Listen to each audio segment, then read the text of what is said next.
The fact that the United States is a society which doesn't live up to its high moral self-esteem, but nonetheless does continually have periods when it strives to, does give something to the idea of American exceptionalism.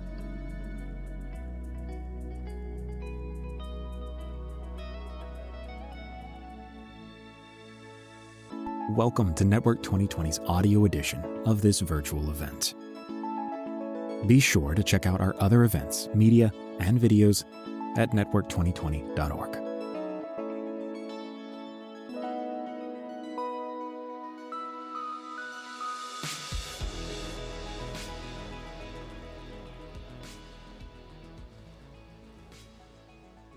Good morning, good afternoon to all of those who are joining us. My name is Courtney Dogger, and I am the president of Network 2020. So for those of you who aren't familiar with Network 2020, we are a New York-based organization that it really is a platform for innovative and solutions-driven foreign affairs education and impact. So we run a lot of briefings like these, now all online and virtual, that we broadcast to the world over. But we often do a lot of these events in person in New York, and in addition to some other projects as well. So please do check out our website, follow us on Twitter, and I hope that we see all of you at future events. So today, we are very fortunate to have with us Dr. Joseph Nye. So for those of you who might not be familiar, and I'm assuming everyone is, he really is a heavyweight in the foreign policy world. I'm not going to read his bio, but just say a few words. It's up on the screen for those of you who are joining by computer. But his many books are regularly cited by top political scholars and presidential candidates as must-read. So he really is helping shape the thinking of those who are leaders in the world.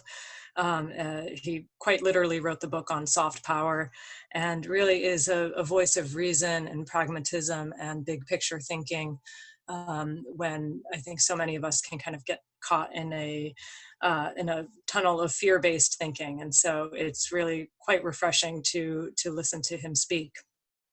So the way today will work is I'll start off in conversation with Dr. Nye for a few questions, and then we'll open it up to Q&A from the audience. And if at any point you do have a question that you'd like to ask, please feel free to put it in the Q&A box.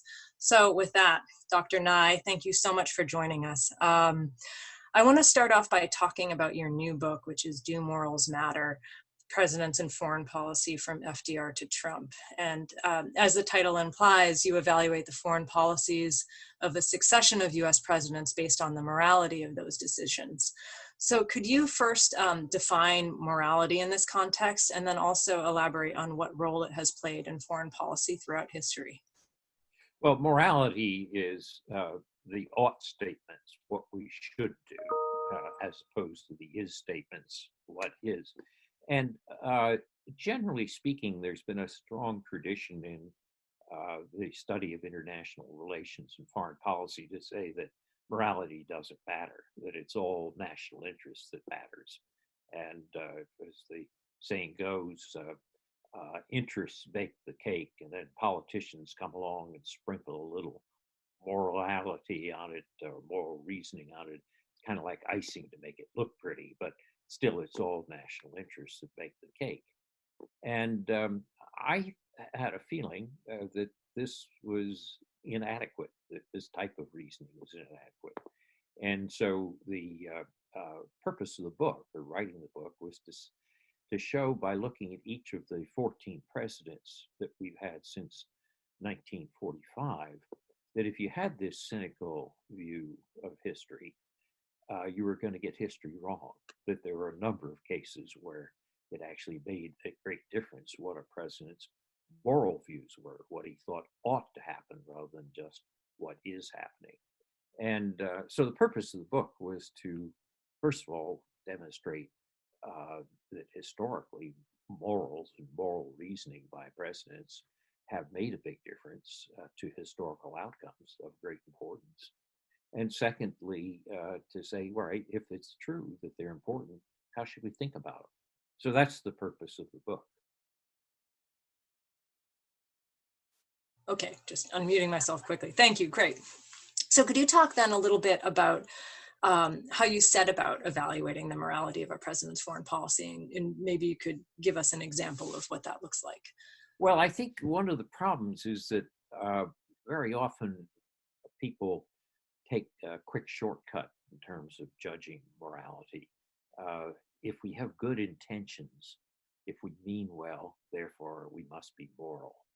And since Americans always believe that we're a moral people, we haven't always been a moral people, but we believe it. This is called American exceptionalism. So that if a president says the right things and has good intentions, we say, well, then that's a moral foreign policy. He has moral clarity. For example, Ari Fleischer, who was George W. Bush's press secretary, said you had to admire Bush's moral clarity because he had a freedom agenda for Iraq. And it struck me that that's very shallow reasoning, that after all, there is a well-known proverb that the path to hell is paved with good intentions. And just to have good intentions going into Iraq didn't make it a moral action. I sometimes use this analogy of a road accident. Imagine that a friend of yours says that you'll pick up your daughter and bring her home from the high school dance early so that she gets a good night's rest before her exams tomorrow morning, SATs or something. And so he picks her up, doesn't notice that the road has become wet and slippery, uses excessive speeds, let's say 70 miles an hour, skids off the road, your daughter hits a tree and your daughter is killed. His intentions remain good, but you certainly wouldn't call that a moral action. You'd say that basically there was inattention or if not inadequate due diligence to the means, and he chose bad means for his purposes. And second, that there was inadequate attention to the prospect of unintended consequences, which could be highly immoral. In law, we call that a failure of doing due diligence or culpable negligence. So that's an example from sort of a homely example of how we really want to think of judging moral actions in three dimensions, not just intentions. We want to look at the intentions, the means, and the consequences. And I can apply that then to Ari Fleischer's defense of Bush and to the invasion of Iraq. Let's grant Bush good intentions that he wanted to bring freedom to Iraq or democracy or whatever. But he ignored the means. The State Department and the intelligence community had prepared a lot of papers warning them about the problems that he didn't have adequate means to accomplish these goals, and they were tossed aside, so to speak. And the consequences were highly immoral. I mean, the net effect of the invasion was to remove Saddam Hussein. That was good, but it also strengthened Al-Qaeda in Iraq, which morphed into ISIS, the Islamic State, which had horrendous immoral consequences for Iraqis and for the region as a whole. So I would argue that the action, the invasion of Iraq, was an immoral foreign policy, even if you grant good intentions for going in. Okay, thank you for those examples. It seems like some people might be having a hard time hearing, and so I apologize. Can people hear me while I speak? I know that some people have been posting in the chat. Okay, so some people say it's better with earphones. Okay, and we'll just make sure we're close to the speakers because I can hear you fine, Dr. Nye, but I think some people might not be able to. Just to, so if you wouldn't mind just speaking maybe a little bit closer to the microphone, if you can. No, just one follow-up question on that. Is there, how would you or are there any current, or not current U.S. presidents? There's only one current U.S. president. Are there any presidents in U.S. history that you think have done a particularly good job at these intentions and the means and the consequences? Well, interestingly, one of the best examples, one of the presidents who comes out highest in my book, I give them all little scorecards and explain why, is the father of the president I just criticized, which is George H.W. Bush, which shows, I guess, that these problems are not genetic. But the George H.W. Bush was extremely thoughtful and managed to keep his own ego separated from the actions he was taking. So when the Berlin Wall came down, he was criticized by some for not making a bigger celebration of it.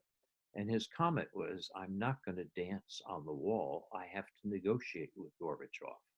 In other words, if I embarrass him, I'm not going to be able to negotiate. Well, the negotiations that Bush carried out were really quite extraordinary in their success. You saw the end of a Cold War, a 40-year contest, without a shot being fired, and with Germany reunited inside NATO. This is an extraordinary accomplishment. And it had a lot to do with the father, George H.W. Bush's contextual intelligence. He really understood the situation in a way that his son didn't. He did his due diligence, so to speak. And he also had emotional intelligence, the ability to make sure that even if you had good intentions, that they weren't corrupted by emotional needs and motives that got in the way. So in that sense, many people think of George H.W. Bush as not flashy. Well, he may not have been flashy, but he produced a very good and moral foreign policy. Thank you. Yeah, I think it's interesting in that it seems like there's, in just having watched some of your videos and familiar with your work, that there's a real element of psychology that comes into play. Yes. So, just switching a little bit. So one of the key struggles that we see playing out in foreign policy is this push and pull between realists who prioritize national interests and those who favor a more international approach. And so I'd be curious to get your perspective on where the world is in that struggle and how do challenges like climate change or this current pandemic affect that balance? And is this current moment different than what you've seen when you're looking historically? Well, I think that in the study of international relations, we've often exaggerated the difference between realism and liberalism and cosmopolitanism. And I try to discuss each of them in the book. The realist says there is no international government. It's the area of self-help. We have to put our own survival first, or else we can't do anything. And there's something in that. You have to start with realism, but you don't stop there. My concern is that too many realists, having made that analysis, stop right after they start. So I argue start with realism, but then there are certain values that you can add. I mean, cosmopolitanism says we are all human beings. We do care if you see a Syrian child drowning in the surf off of Greece. We do care if you have a citizen of Honduras who is being molested at the border trying to get across the Rio Grande. I mean, as human beings, we're capable of concentric circles. And while we have an innermost circle of family or region or nationality, we do have an outer circle. And this view that Steve Bannon and others put forward in 2016 that you are either a cosmopolitan, a rootless cosmopolitan, or a loyal nationalistic American, that's nonsense. In fact, most Americans are loyal Americans, but they also care what happens to others. And in that sense, you don't stop then with realism. You say, can I do a certain number of things to do good without doing unintended harm? which goes back to my attentions point. So cosmopolitanism plays a role. And then in the process of doing it, you have to think about the values of liberalism that the great liberal philosopher John Rawls put forward, which is that you have to think about the rights and the institutions of other people. You don't violate them without good cause. And in that sense, liberalism adds a concern for rights and institutions. And again, if you just pursue human rights, for example, you don't have a foreign policy. A foreign policy involves a trade-off of a variety of values that people want, including security and a good standard of living and so forth. But they're also interested in human rights, and they're also interested in alleviating humanitarian crises. So my argument in the book is each of these three views, realism, cosmopolitan liberalism, brings something special to the dinner party. And you have to start, the main course is realism, but you don't stop there. You also add flavoring and other dishes from cosmopolitanism and liberalism. So in that sense, I think if you then apply that to the problems that we face in the 21st century, the question of climate change is not a question that realists and cosmopolitans need to differ on. I mean, a realist, a good, sensible realist, will listen to the science and say, oh my God, we can lose half of Florida or the Chesapeake Bay if we don't do something about this. And similarly with pandemics, we have to cooperate and get information and share information to be able to deal with a pandemic which doesn't respect borders. So in that sense, you start with realism for both of these issues that are such important ecological transnational issues. Where the cosmopolitanism and the liberalism might come in is on the pandemic, for example. Do you vaccinate all of your own people before you care about anybody else? Or do you say, maybe I will reserve 20% of the vaccines developed in my country for health providers in poor countries that don't have adequate public health systems? And we do that because it's humanitarian, but also in our national interest to do something like that. And if I do that, I then need institutions to make that work. When the institutions can include things like the World Health Organization, but also non-governmental institutions like Gavi, the Global Alliance for Vaccine and Immunization. So a moral foreign policy for this 21st century has to deal with these issues of climate change and issues of pandemics and so forth. But it doesn't have to be phrased as either realism or cosmopolitanism or liberalism. You're going to need a dose of all three. But I say, generally, it makes sense to start with realism. Yes, it seems like too often we kind of fall into this either or thinking, and really the answer is something a bit in between. So, and just on the point about vaccines, for those of you who are listening, we did a conversation maybe about a month ago on an impact fund for vaccines as a possible solution. So that's on our YouTube channel. So I encourage you to check it out if you haven't seen it. Actually, speaking of the pandemic, now I'd like to switch a little bit to some of your work on soft power. And during the pandemic, many countries have been using their COVID-19 responses to improve their international image. One of the most obvious ones is China, which after a bad start, I think, at withholding information, they've really gone on to trying to provide extensive medical care and PPE to countries in need. And similarly, soft power is very critical to US diplomacy. And yet our pandemic response has really resulted in a high number of infections and deaths. And that really could impact the standing of the US worldwide. So I'm curious to hear from you whether or not you see the responses to the pandemic as a kind of soft power and what the lasting impact will be on global dynamics. Well, it's a very interesting question about how long it's going to last and what way it's going to turn out. And I'll speculate on that in a minute. But let me say to start, I think both the U.S. and China, the largest and second largest economies in the world, got off to a very bad start. We started, both Xi Jinping and Donald Trump started with denial. And after denial, they turned to blame shifting. And then, unfortunately, the United States never got its act together, and we keep getting inconsistent signals. And we have now the highest rate of any of the large countries. India is trying now to catch up with us on that, unfortunately. But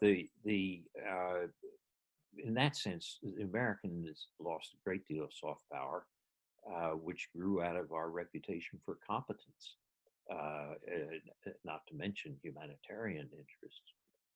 China, I think, also lost a great deal of soft power. The fact that by using censorship and denial and keeping things quiet for at least 6 weeks or so, from December until the end of January, they allowed this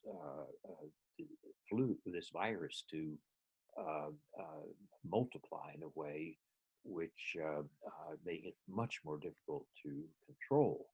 And that still stands as a black mark for their record.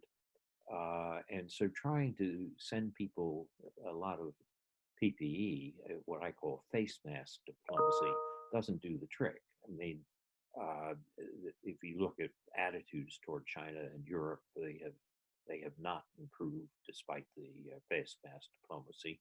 In other words, you can't just make a gesture or two or use propaganda and overcome incompetence. So both the U.S. and China have suffered in their soft power as a result of the COVID episode. The question, though, that you asked is, what do we see looking ahead? That's the interesting puzzle.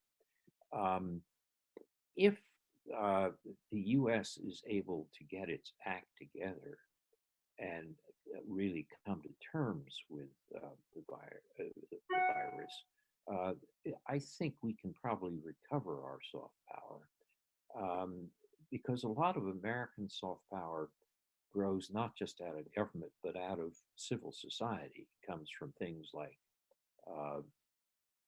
universities and foundations like the Gates Foundation and Hollywood and so forth. And those things are still there. So after this episode is over, I think the Americans may recover soft power the way they did after the Vietnam era, where the United States government policy was wildly unpopular, but within a decade we had recovered our soft power. I think it's be harder for China to recover soft power because China has two problems. One is it has geographical conflicts with a lot of its neighbors. And it's very hard to look attractive in another country if you're taking some of their territory or contesting some of their territory. So, for example, China may want to exercise soft power in India, might set up some Confucius institutes to teach Chinese culture in India. But if in the meantime China is killing Indian borders on the soldiers on the borders in the Himalayas, that doesn't generate much attraction. And that goes for their relations with Vietnam, with Japan, and other countries as well. The other problem that China has for recovering its soft power is the problem of civil society. Increasingly, Xi Jinping is insisting on tight party control over everything. And that means that you can't unleash the talents of your civil society. You get a genius like Ai Weiwei and you lock him up or expel him, that's not the way to increase your soft power. So I think unless China finds a way to ease up both on its wolf warrior diplomacy and on its internal tight party control, I think it's going to be harder for them to recover their soft power.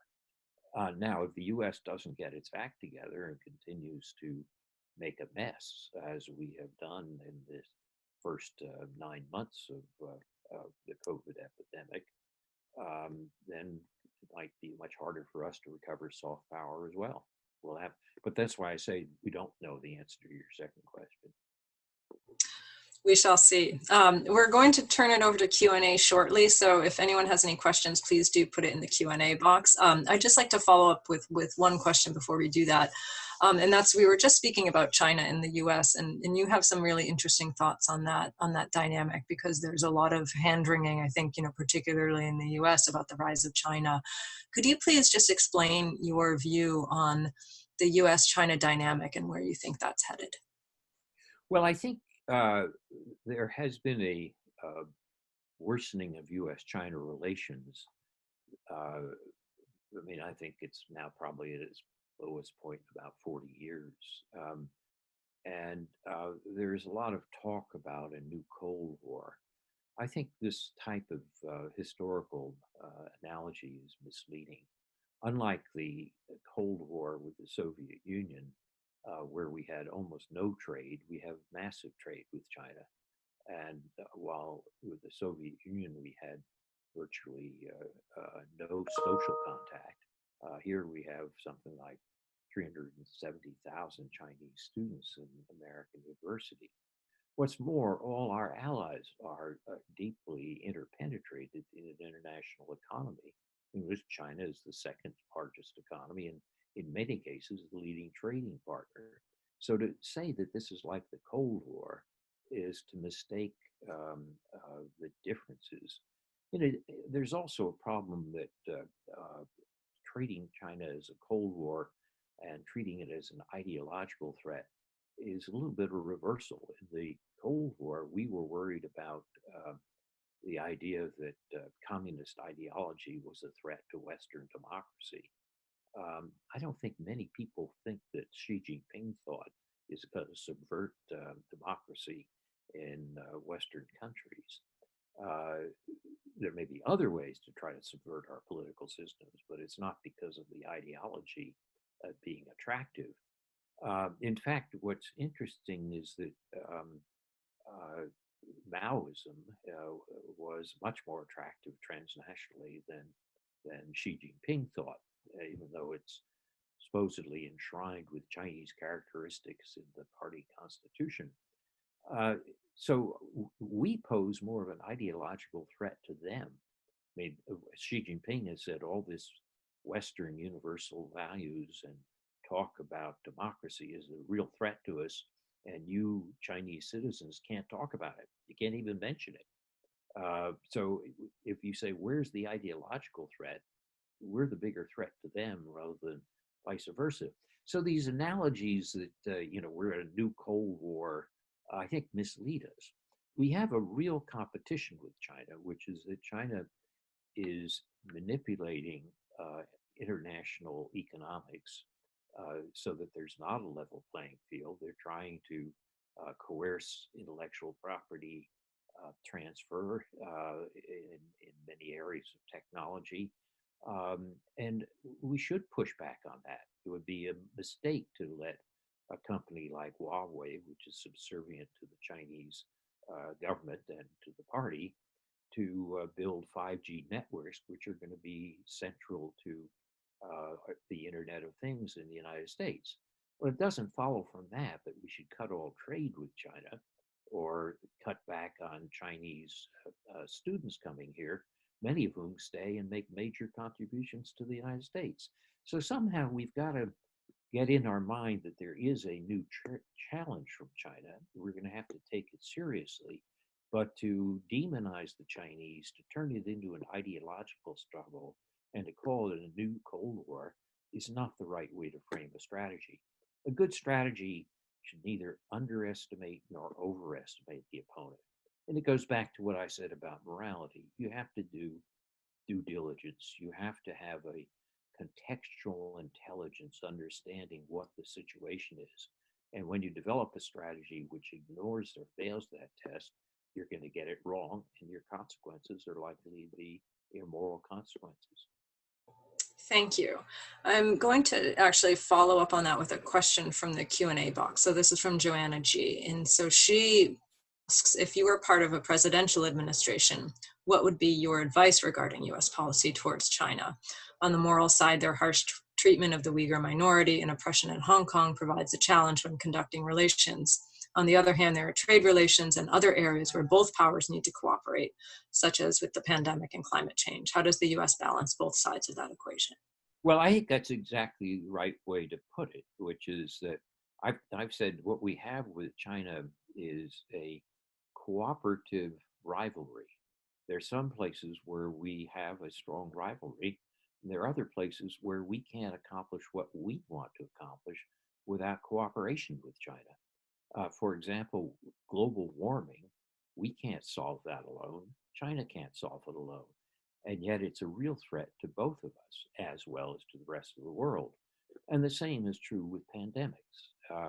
We have to cooperate in areas like this. So the ecological interdependence, which obeys the laws of physics and biology, not politics, is going to continue and to increase. So as we develop a strategy toward China, we have to have a strategy which can push back on things like coercive intellectual property transfer, push back on expansion of Chinese claims in the South China Sea that go beyond the rule of law in the sea, push back on issues on human rights where we should express our values that what's happening in Xinjiang is not is a violation of human rights, and at the same time be able to cooperate with them on climate or on pandemics. And instead of that, what we do is the Trump administration withdraws from the international Paris climate accords and withdraws from the World Health Organization. Totally counterproductive, leaving the field open to China, A, but B, failing to respond adequately to the larger transnational challenge.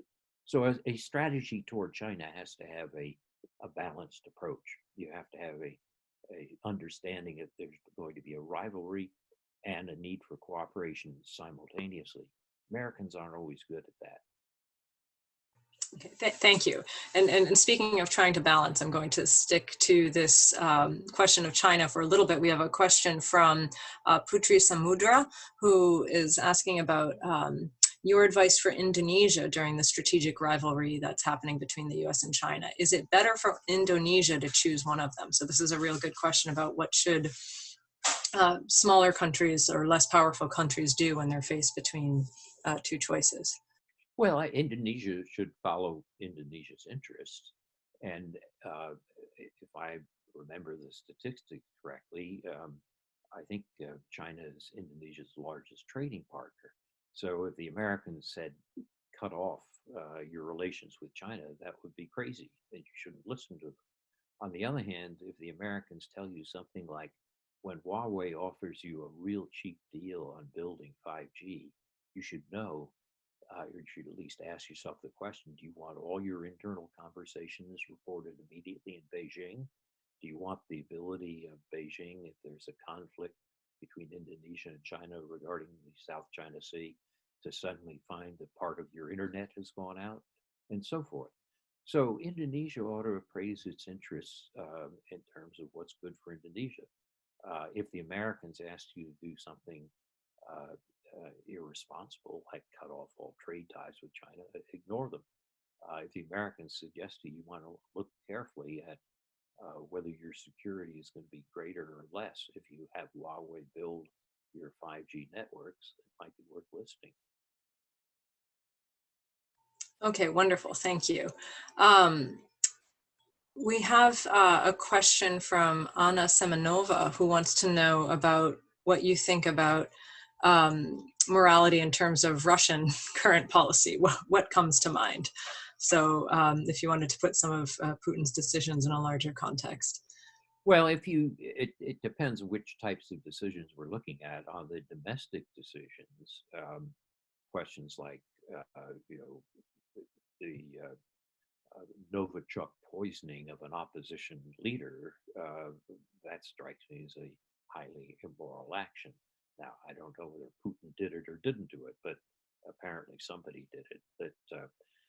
So there are some actions which are immoral on their face of it. But I was thinking more of their international behavior, and there it strikes me one of the things that Russia did when it annexed Crimea from Ukraine and used, if you want, hybrid warfare techniques in eastern Ukraine. Um, it broke one of the basic norms that had been pretty broadly agreed and accepted since 1945, which is that you didn't take your neighbor's territory by force. And breaking that norm, of course, brought sanctions down upon Russia. And my Russian friends say, oh, well, but everybody does this. Well, in fact, no, everybody doesn't do it. People, sometimes my Russian friends will say, well, what about Serbia and, the bombing of Serbia and so forth? And wasn't Kosovo a case just like Crimea? Well, not really, because the Americans or the neighboring countries didn't take Kosovo. Kosovo declared independence. It's a little bit different than pretending that Crimea really declared independence from Ukraine without the use of Russian force. So I think the fact that Putin's tactics included violation of a basic norm of the UN Charter, which had been pretty well observed since 1945, is the reason why Russia is suffering sanctions, and why I think most of the opinion polls show that Russian soft power is now not very high. It's high in the so-called near abroad, where Russian culture still has a strong influence in Russian language. But in Western Europe and in other parts of the world, Russia is in fact not doing very well in its soft power. Okay, thank you.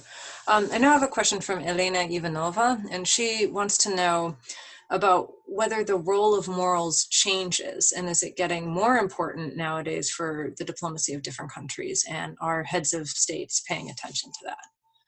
Yes, the role of morals changes, and I think you can see different cycles on it. It's not that it's entirely new in the post 45 period, but you do have in the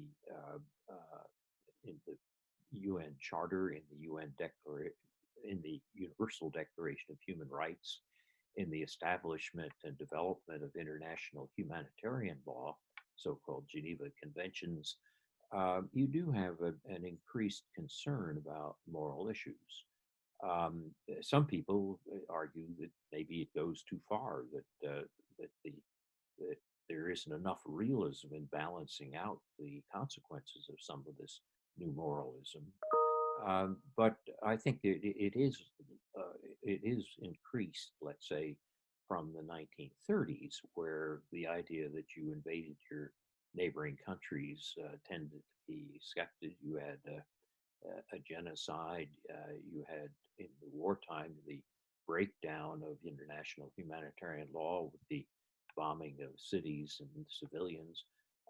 So it's not that the world today is totally moral or perfect, but it's probably more so than the period before World War II. Thank you.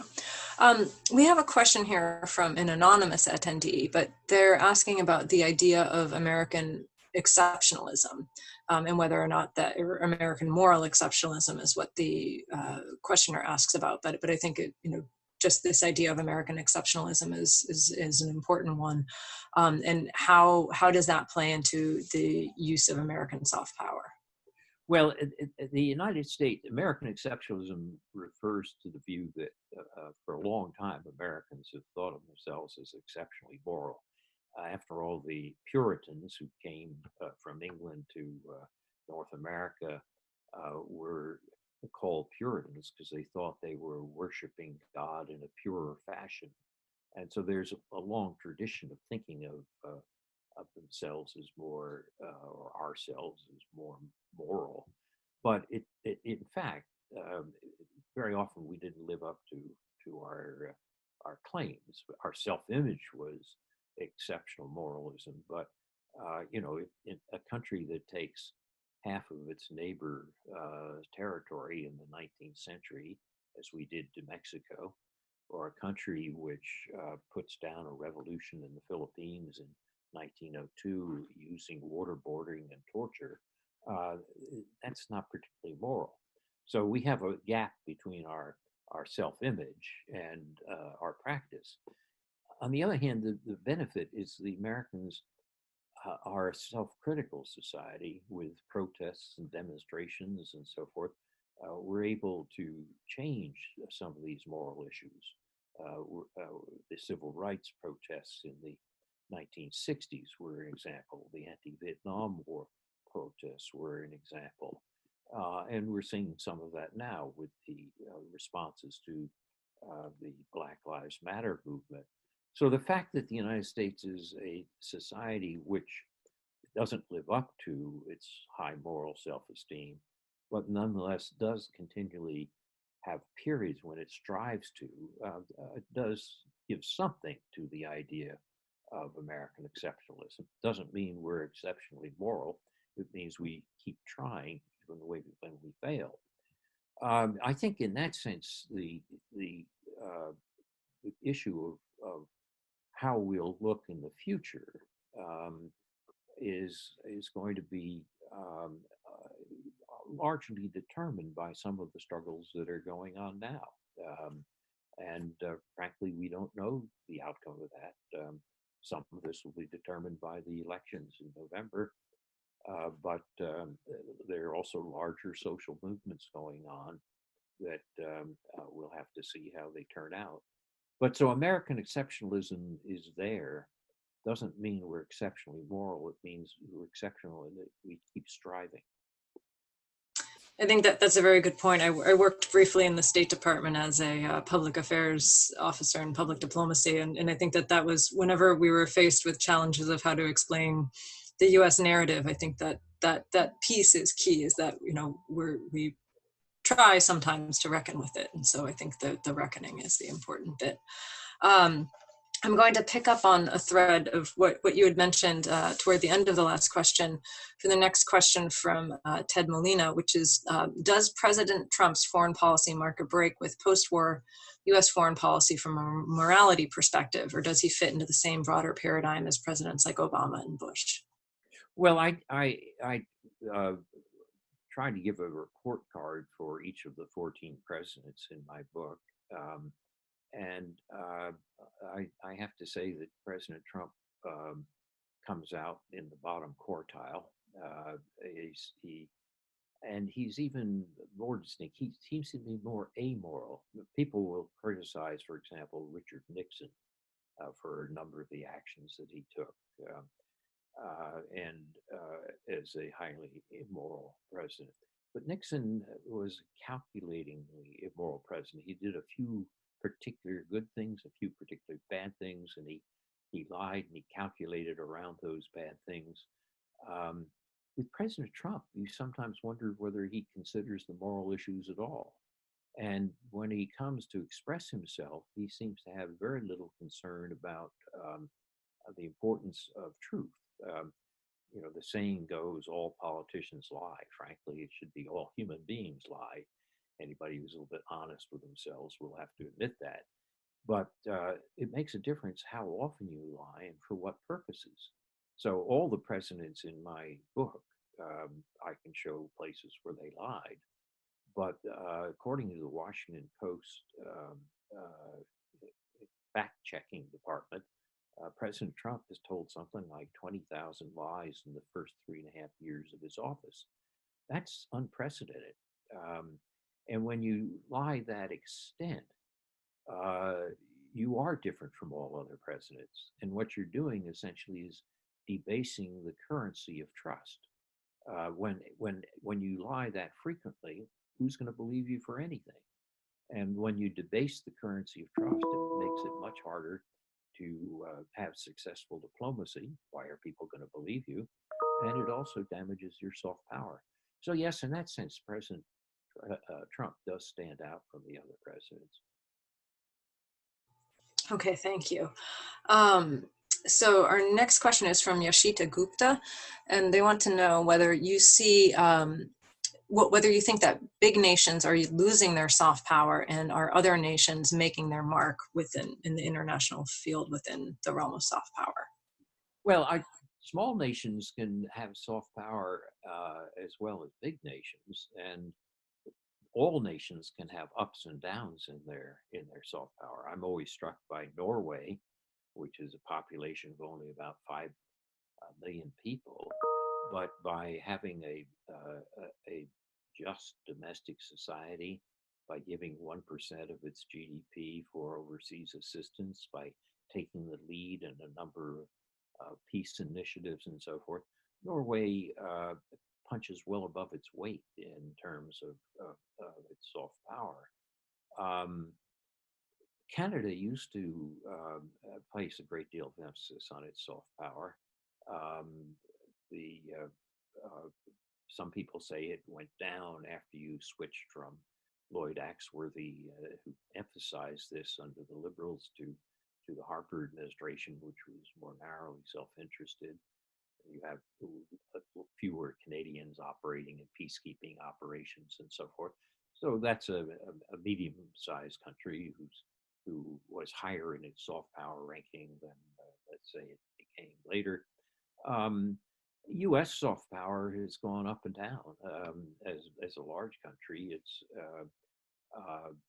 it's fascinating to me that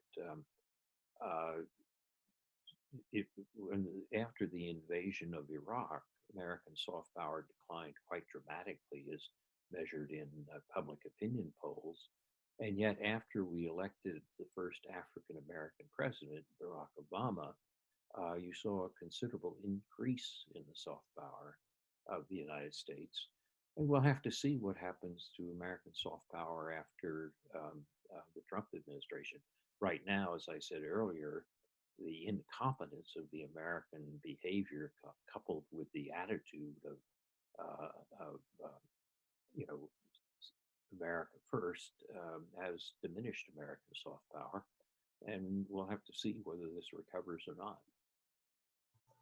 Okay, great. Thank you. Our next question is from Nikita Kozhemyankin, who wants to know, he mentions that you published an article about Japan, more important than ever, in October 2018. And do you still consider rebalancing the Japan-US relationship as a key turning point for the Asia-Pacific region?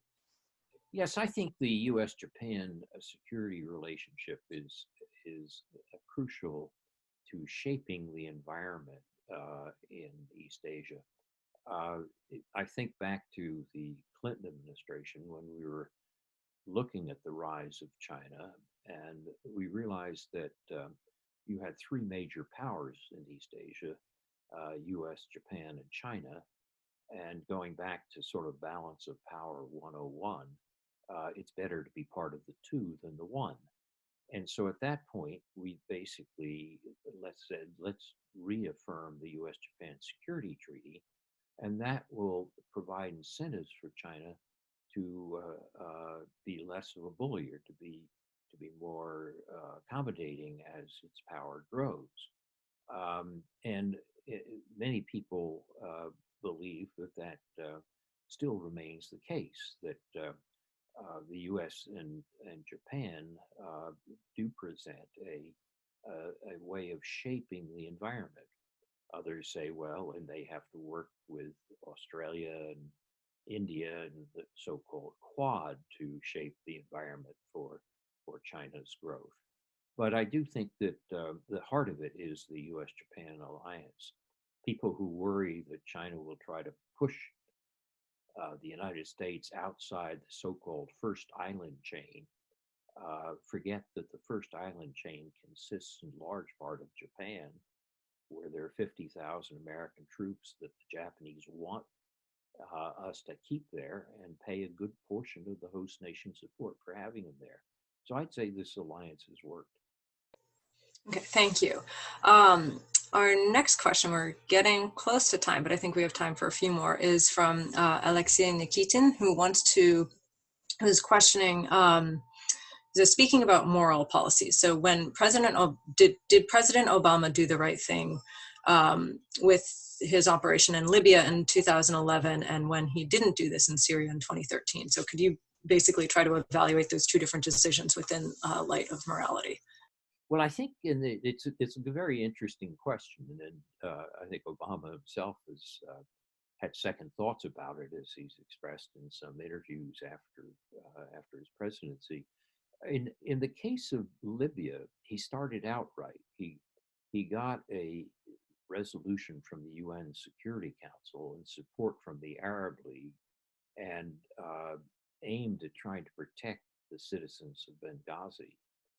But what it was missing was follow up, as if there should have been a major program for peacekeeping troops multilaterally to have provided a structure for stability after Gaddafi was gone. And in that didn't happen, and Libya today is still racked by civil war. This experience, so in that sense, the intentions and the early means were good, but they weren't complete or weren't sufficient to ensure good consequences. I think that in turn had a strong effect on the Syrian example.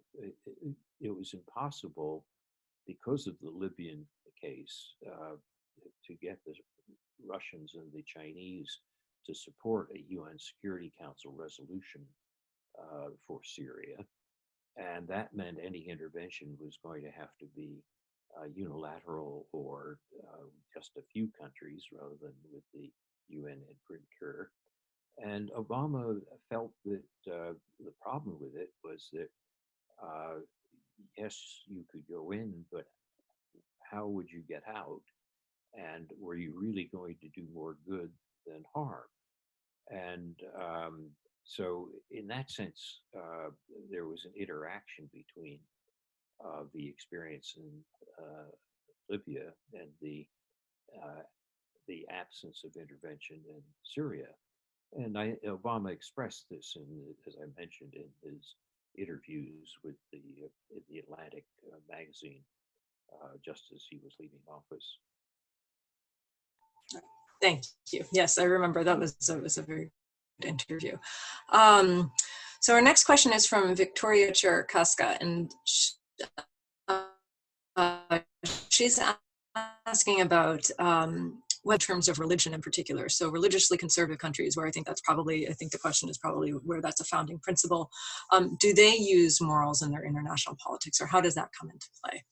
Yes, and we have to realize that that different countries have different religious and cultural traditions, and so you'll have different interpretations of morality. And in that sense, while there is psychologists and anthropologists have shown that there is a moral impulse in almost all human beings, it gets expressed in very different ways in different cultures and different religious traditions.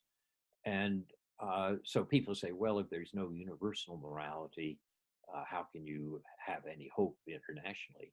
And that goes back to something I mentioned earlier, that if you try to apply moral principles to all aspects of human life, it's not going to work. On the other hand, if you say, are there certain basics which are already encoded in the international humanitarian law, like you don't kill civilians on purpose in war, that's pretty universal across religions and cultures.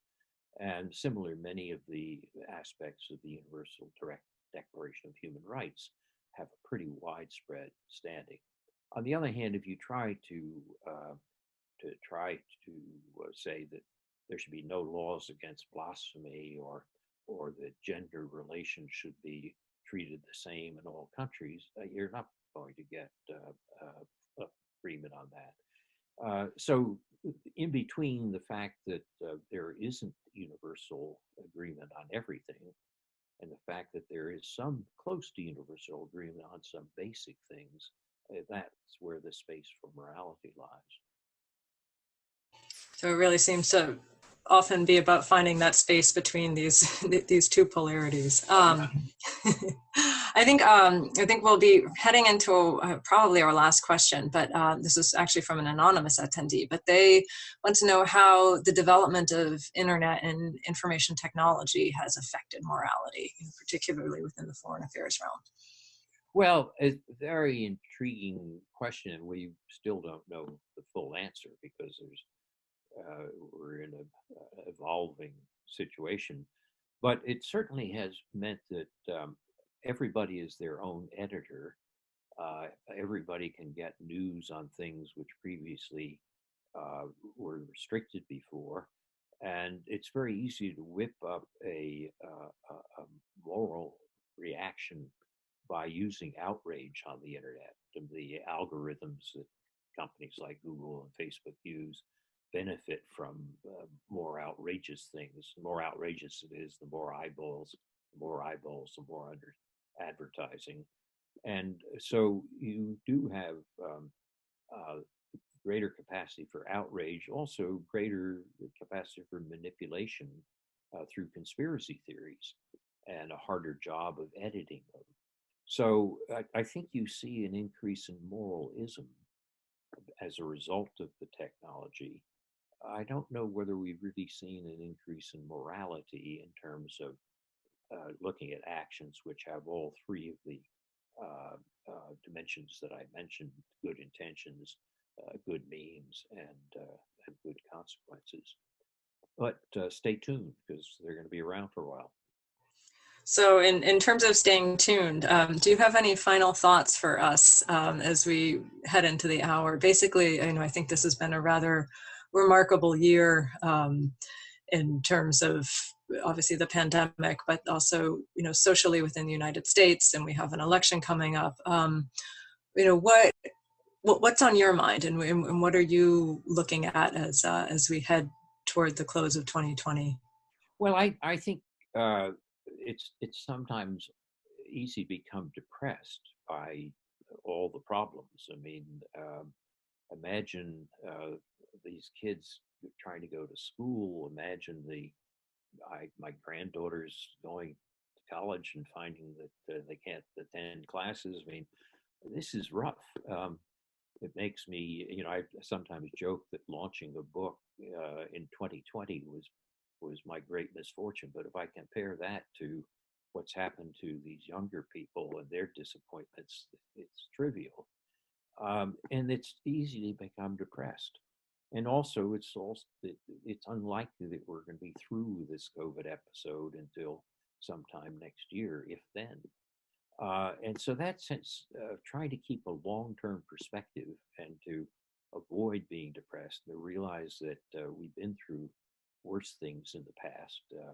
The great influenza of 1918 actually killed many more people than World War I, as well as many more people than COVID. Or if you look at the Great Depression of when Roosevelt came to power in 1932, and the threats to democracy, as well as having 1 out of 5 people unemployed. We've been through worse. This is a rough year. I suspect we'll get through it again. But don't ask me to tell you all the answers to how. I appreciate the fact that you don't make predictions. So I think it's a sign of wisdom. So with that, Dr. Nye, thank you so much. I really appreciate your taking the time. And thank you to everyone who joined. It looks like we had a good contingent from Russia, among other places. And so thank you everyone for listening. I apologize if we couldn't get to your questions. Thank you for listening to Network 2020's audio edition of this virtual briefing. Click on the link in the description below to view all of our upcoming events and find out how you can become a member and gain access to our members-only benefits.